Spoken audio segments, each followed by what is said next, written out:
ദില്ലി ഇന്ദിരാഗാന്ധി അന്താരാഷ്ട്ര വിമാനത്താവളത്തിൽ ഞായറാഴ്ച പുലർച്ചെ വൻ വിമാനാപകടം ഒഴിവായത് തലനാഴിയിരിക്കുകയാണ്. നൂറുകണക്കിന് യാത്രക്കാരുടെ ജീവൻ പണയത്തിലായ നിമിഷങ്ങളെ അതീവ ജാഗ്രതയോടെ നേരിട്ട പൈലറ്റിന്റെ ഇടപെടലാണ് വലിയൊരു ദുരന്തം തടഞ്ഞത്. 232 യാത്രക്കാരുമായി റൺവേയിലൂടെ ടേക്ക് ഓഫിനായി കുതിക്കുന്നതിനിടയിലാണ് സ്വിസ് എയർ വിമാനത്തിന്റെ എഞ്ചിന് തീപിടിച്ചത്.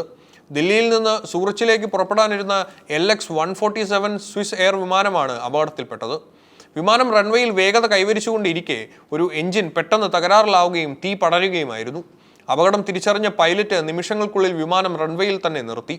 ടേക്ക് ഓഫ് കഴിഞ്ഞിരുന്നെങ്കിൽ വായുവിൽ വെച്ച് എഞ്ചിൻ കത്തുന്നത് വിമാനത്തിന്റെ നിയന്ത്രണം നഷ്ടമാകാൻ ഇടയാക്കുമായിരുന്നു. വിമാനം നിലയുറപ്പിച്ചതോടെ എമർജൻസി സ്ലൈഡുകൾ വഴി യാത്രക്കാരെ അടിയന്തരമായി പുറത്തെത്തിച്ചു. ഈ തിക്കിലും തിരക്കിലും 6 യാത്രക്കാർക്ക് പരിക്കേറ്റു. വിമാനത്താവളത്തിലെ സുരക്ഷാ സംവിധാനങ്ങളും അഗ്നിശമന സേനയും ഉടൻ തന്നെ സ്ഥലത്തെത്തി തീയണയ്ക്കാനുള്ള നടപടികൾ സ്വീകരിച്ചു. യാത്രക്കാരെല്ലാവരും സുരക്ഷിതരാണെങ്കിലും വിമാനത്താവളത്തിലുണ്ടായ ഈ സംഭവം യാത്രക്കാരെയും അധികൃതരെയും ഒരുപോലെ ഭീതിയിലാഴ്ത്തിയിരിക്കുകയാണ്. ദില്ലിയിൽ നിന്ന് സൂറച്ചിലേക്ക് പറന്നുയരാൻ തയ്യാറെടുക്കുകയായിരുന്ന സ്വിസ് എയറിന്റെ LX-147 വിമാനം റൺവേയിലൂടെ കുതിച്ചു പാഞ്ഞ് ടേക്ക് ഓഫ് ചെയ്യാൻ നിമിഷങ്ങൾ മാത്രം ബാക്കി നിൽക്കെയാണ് അപ്രതീക്ഷിതമായി വിമാനത്തിന്റെ ഒരു എഞ്ചിൻ പ്രവർത്തനരഹിതമായത്.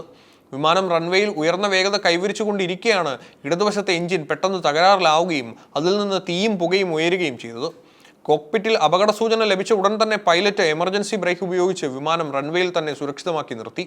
വിമാനം പറന്നുയരുന്നതിന് തൊട്ടു മുൻപേയുള്ള ഘട്ടത്തിൽ പൈലറ്റ് കാണിച്ച ഈ മനക്കരുത്താണ് വിമാനത്തെ ആകാശത്തിലെ വലിയൊരു അപകടത്തിൽ നിന്ന് രക്ഷിച്ചത്.